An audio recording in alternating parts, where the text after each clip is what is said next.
Hello everyone. हम BEd first year का paper कर रहे हैं टीचिंग ऑफ फिजिकल साइंस, जिसकी यूनिट 1 हम स्टार्ट कर चुके हैं और प्रीवियस लेक्चर तक हमने इसकी ब्लूम टैक्सोनॉमी क्या होती है ये टॉपिक जो है वो हमने डिस्कस किया, जिसके अंदर हमने एजुकेशन ऑब्जेक्टिव्स को या इंस्ट्रक्शन ऑब्जेक्टिव्स को फुलफिल करने के लिए 3 डोमेन्स का सहारा लिया था। आज के इस लेक्चर में जो हम डिस्कस कर रहे हैं वो है हमारे पास objectives in the behaviour terms, कि जो भी हमारे ऑब्जेक्टिव्स होते हैं उन ऑब्जेक्टिव्स को बिहेवियर टर्म्स के अंदर लिखना क्यों जरूरी है या क्यों उन्हें किस तरह से जो है वो लिखा जा सकता है। Objectives in behaviour terms.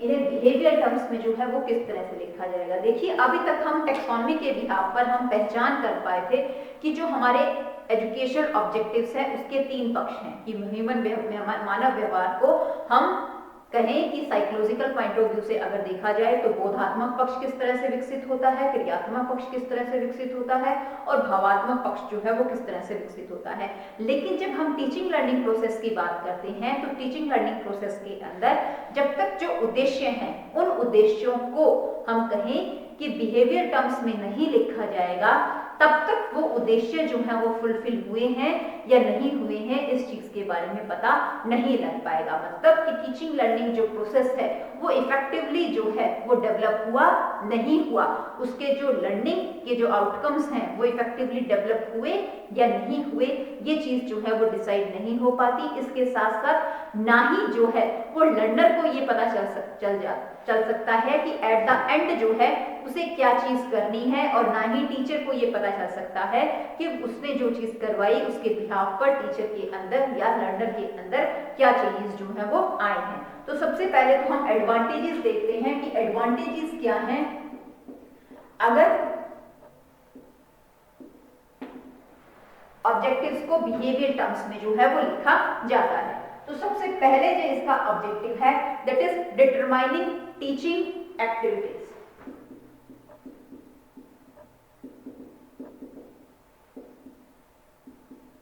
Behaviour objectives में लिखने की वजह से टीचिंग एक्टिविटीज जो हैं वो डिटरमाइन हो जाती हैं। लिमिटेशंस क्या है, डिलिमिटेशंस क्या है, कहां तक कंटेंट को जो है वो डिलीवर करना है, वो आसानी से जो है इसके बिहाफ पर पता चल सकता है। नेक्स्ट आता है इंटीग्रेटिंग टीचिंग लर्निंग प्रोसेस।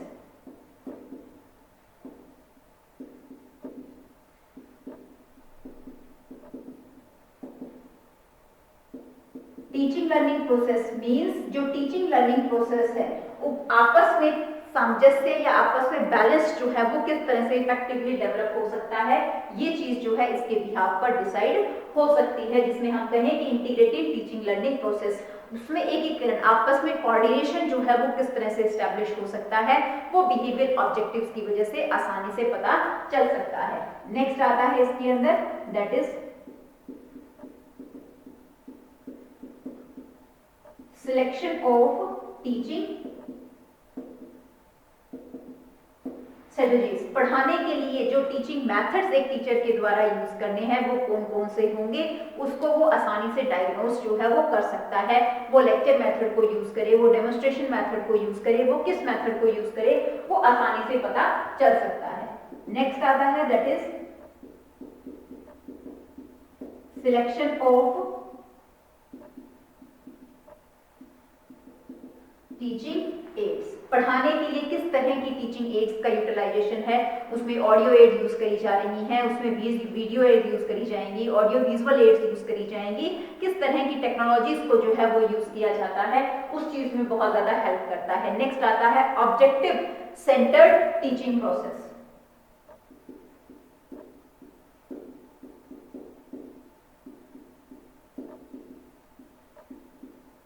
जो टीचिंग प्रोसेस है उसे क्या बना देता है, ऑब्जेक्टिव सेंटर जो है वो बना देता है।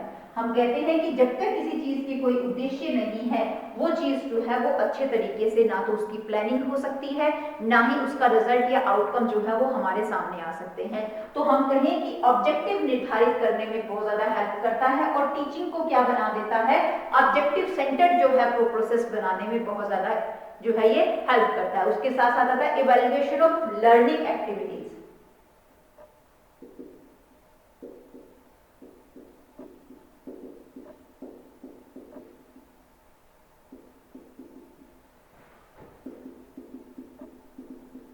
लर्नर के द्वारा जो एक्टिविटीज करी जाएंगी उनका अच्छे तरीके से मूल्यांकन जो है वो इसकी हेल्प से किया जा सकता है, जब ऑब्जेक्टिव्स को क्या किया जाएगा, बिहेवियर टर्म्स के अंदर जो है वो लिखा जाता है। अब हम देखते हैं कि जो हमारे तीन कॉग्निटिव जो हमारे टेक्सोनॉमी के बिहाफ पर तीन डोमेन थी, उसमें जो हमारे पास अलग अलग जो ऑब्जेक्टिव्स थे उनको किस तरह से हम बिहेवियर टर्म्स के अंदर लिख सकते हैं।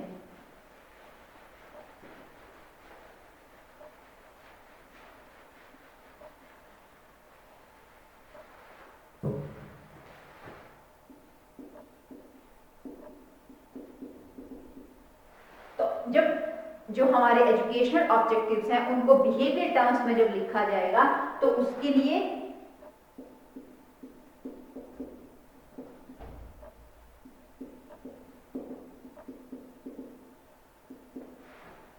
क्या होना चाहिए, कंटेंट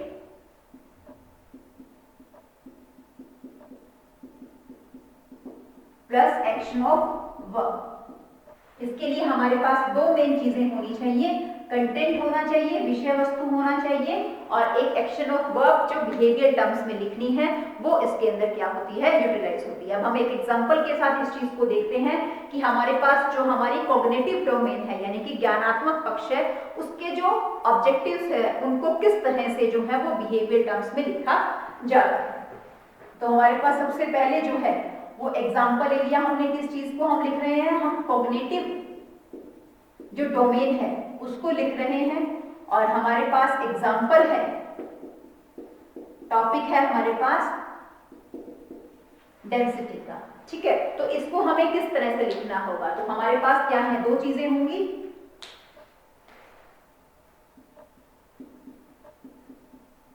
इंस्ट्रक्शनल ऑब्जेक्टिव्स जो कि कॉग्निटिव डोमेन से संबंधित होंगे, और इन्हें जो है हम किसमें लिखेंगे,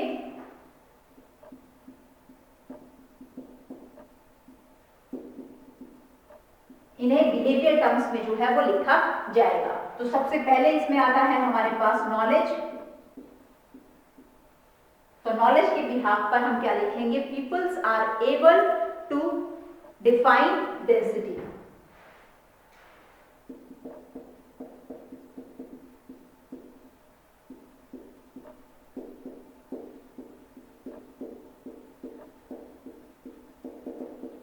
तो यहां पर आपके पास डेंसिटी क्या हो गया, कंटेंट हो गया, और डिफाइन क्या हो गई आपके पास, एक्शन ऑफ वर्ब। ये एक्शन ऑफ वर्ब होगी, और सी डेंसिटी क्या हो गया हमारे पास, कंटेंट हो गया। इन दोनों को यूज करते हुए हमने इसे किस में लिख दिया, बिहेवियर टर्म्स के अंदर लिख दिया। सिमिलरली नेक्स्ट आएगा इसके अंदर, that is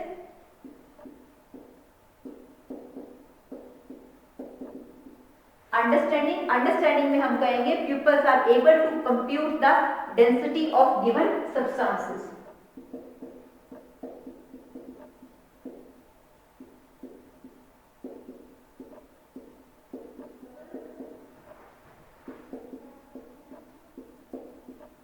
compute the density of given substances। तो कंप्यूट क्या हो गया हमारे पास, एक्शन ऑफ वर्ब हो गया, और डेंसिटी क्या हो गया हमारे पास, इसके अंदर कंटेंट हो गया। नेक्स्ट सिमिलरली नेक्स्ट है इसके अंदर हमारे पास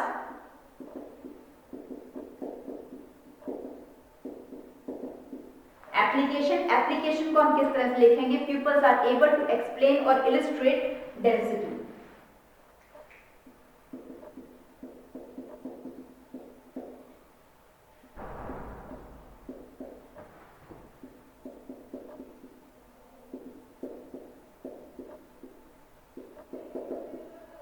तो हमारे पास डेंसिटी क्या हो गया, यहाँ पे कंटेंट हो गया, और एक्सप्लेन हमने क्या यूज कर ली, action of verb. Similarly next लेंगे हम इसके अंदर, that is analysis. Peoples are able to analyse the component of density.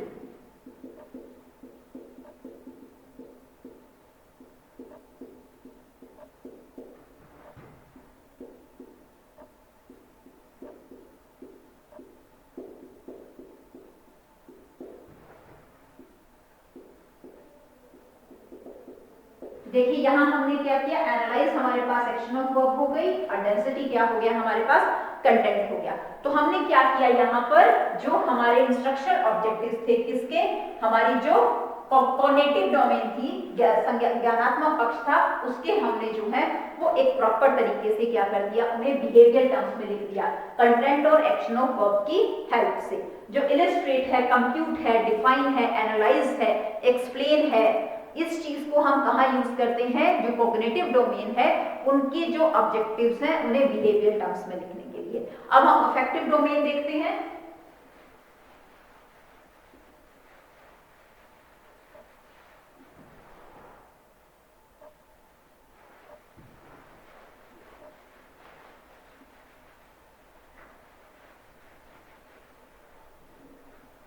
Affective domain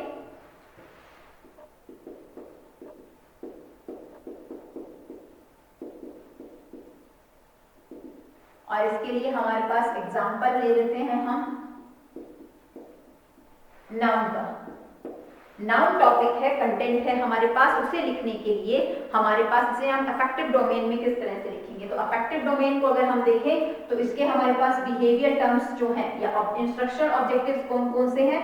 सबसे पहले आता है इसके अंदर रिसीविंग, फिर आता है इसके अंदर रिस्पॉन्डिंग, थर्ड आता है इसके अंदर वैल्यूइंग, फोर्थ आता है इसके अंदर ऑर्गेनाइजेशन। अब हम देखते हैं इनको किस तरह से हम बिहेवियर टर्म्स के अंदर लिखेंगे। Peoples confirm their knowledge of noun.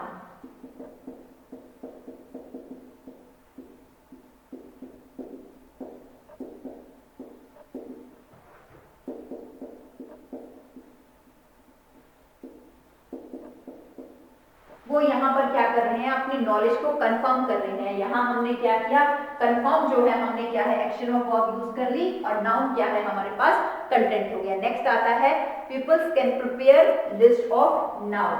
Responding में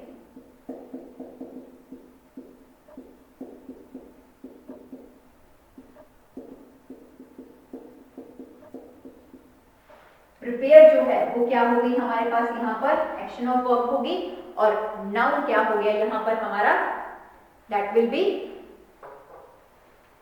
कंटेंट। नेक्स्ट आ गया हमारे पास दैट इज वैल्यूइंग, कि वैल्यूइंग के बिहाफ पर हम किस तरह से लिखेंगे। तो इसमें आएगा peoples can make use of noun.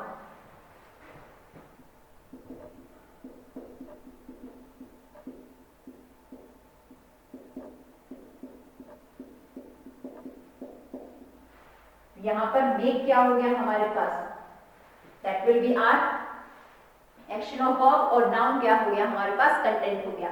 Organisation में हमारे पास क्या आ जाएगा, the people can organize the essential element of noun.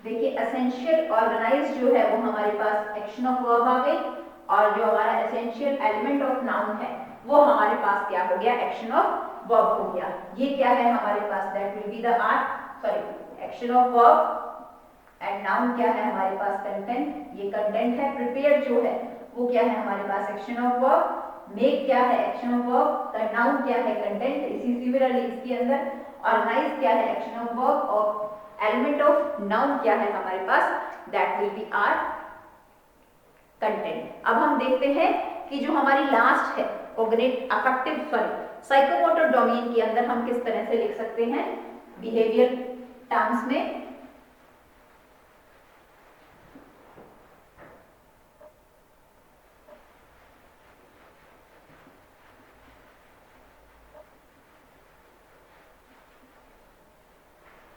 कि जब तक उद्देश्यों का निर्धारण नहीं किया जाएगा तब तक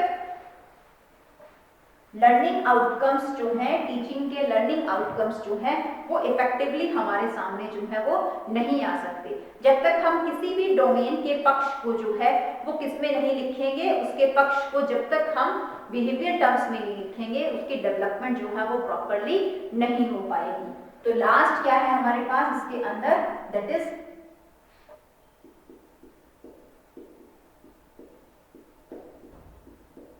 जो हमारी साइकोमोटर डोमेन है, इसको अगर हमें लिखना है, इसके लिए हम टॉपिक ले रहे हैं फिजिकल ट्रेनिंग का।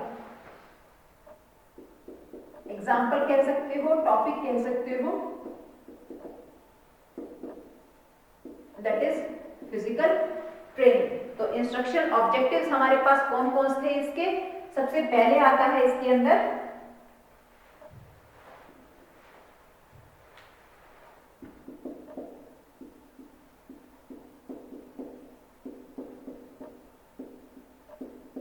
Reflex movement. रिफ्लेक्स मूवमेंट के बिहाफ पर वो कहता है the learner are able to stretch their arm with the signal of drum. Physical उसकी एक्टिविटीज करी जा रही हैं, तो उसमें क्या कहता है, द लर्नर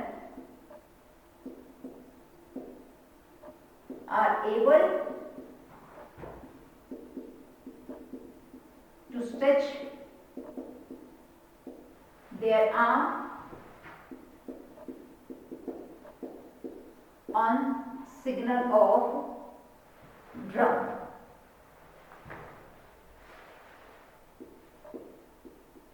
यहां देखिए हमने क्या देखा, एबल टू स्ट्रेच। स्ट्रेच क्या हो गया यहाँ पर, एक्शन ऑफ वर्ब हो गया। और हम कहें सिग्नल ऑफ डम, ये क्या करी गई थी, कंटेंट, यानी कि एक फिजिकल ट्रेनिंग जो है उसको दी गई, उसके बिहाफ पर वो जो है वो अगर स्ट्रेच कर रहा है, दैट मींस वो क्या है, हमारी एक्शन ऑफ वर्ब। नेक्स्ट आती है इसके अंदर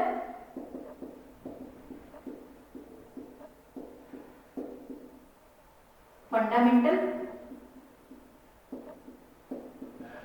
मूवमेंट्स। फंडामेंटल मूवमेंट्स में हम क्या देखेंगे कि द लर्नर आर एबल और can run the prescribed length.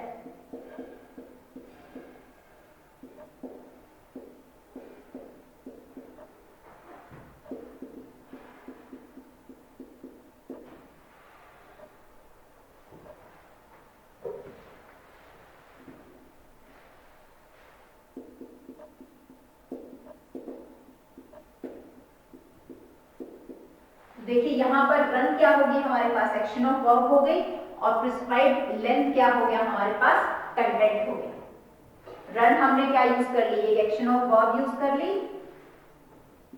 और प्रिस्क्राइब्ड लेंथ क्या हो गया हमारा, कंटेंट हो गया। नेक्स्ट आता है physical ability.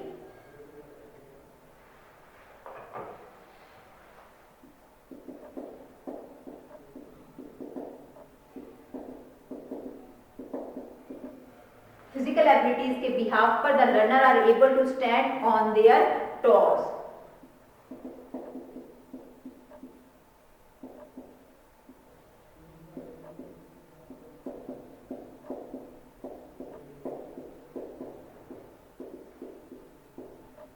For few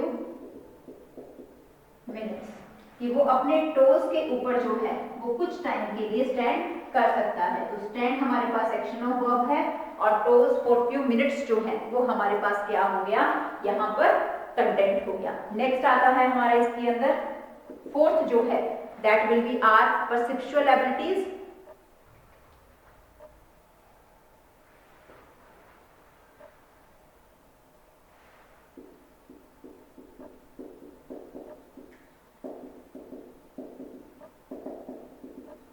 perceptual abilities के बिहाफ पर हम लिखेंगे the learner are able to balance their body on the paddle beam. उसके अंदर क्या हो जाएगी, परसेप्चुअल एबिलिटीज जो है वो डेवलप हो जाएगी।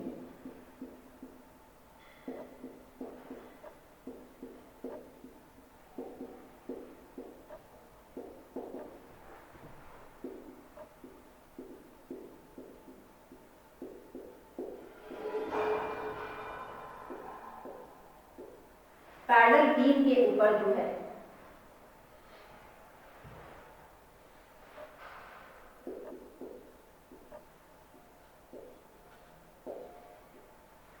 तो यहाँ पर पैडल ऑफ बीम क्या हो गया हमारे पास, कंटेंट हो गया। और बैलेंस क्या हो गया हमारे पास, एक्शन ऑफ वर्ब जो है वो हमारे पास आ गया। नेक्स्ट क्या है हमारे पास, दैट इज स्किल्ड मूवमेंट्स और एबिलिटीज। हम इसे एबिलिटीज भी कह सकते हैं, मूवमेंट्स भी कह सकते हैं। उसके बिहाफ पर वो किस तरह से, the learner are able to dive और